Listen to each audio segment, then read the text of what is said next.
అసలు super 6 super 7 ఇచ్చినవి ఏం చేశాడని అడుగుతా ఉన్నా. నేను చెప్తాను, నువ్వు విను. ఈ రోజు నువ్వు 3000 పెన్షన్ను 4000కు పెంచారు. 18 నెలల్లో 23,926 కోట్ల రూపాయలు పంపిణీ చేశారు. 205 అన్నా క్యాంటీన్ల ద్వారా 7 కోట్ల మందికి పైగా ₹5కే నాణ్యమైన భోజనం పెట్టారు. స్త్రీ శక్తి ద్వారా 400 కోట్ల రూపాయల వ్యయంతో 25 కోట్లకు పైగా ఉచిత ప్రయాణాలు కల్పించారు.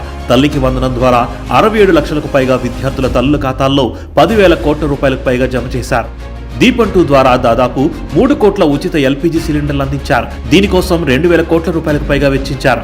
పేదల సేవలో కార్యక్రమం ద్వారా 50,000 కోట్ల రూపాయలు పేదల సంక్షేమానికి అందించారు. స్వయం సహాయక సంఘాలకు చెందిన 3.5 లక్షల మంది మహిళలకు 304 కోట్ల రూపాయల రుణాలు ఇచ్చారు. అన్నదాత సుఖీభావ్ ద్వారా రైతన్నలకు ఏటా 20,000 అందిస్తున్నారు.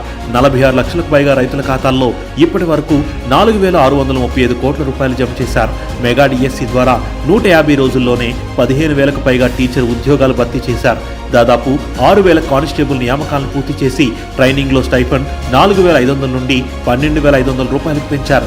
మత్స్యకార భరోసా ద్వారా 1,20,000 మందికి పైగా లబ్ధిదారులకు 259 కోట్ల రూపాయలు అందించారు.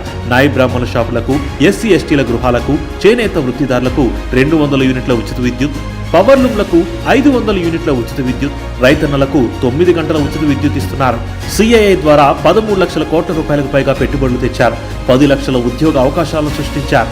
అంతర్జాతీయ స్థాయిలో విశాఖలో యోగా డే నిర్వహించి అరుదైన రికార్డుతో ఆంధ్రప్రదేశ్ ఖ్యాతిని ప్రపంచానికి చాటారు. ప్రధాని మోదీ చేతుల మీదుగా అమరావతిలో 50,000 కోట్ల రూపాయల విలువైన పనులకు శంకుస్థాపన చేశారు.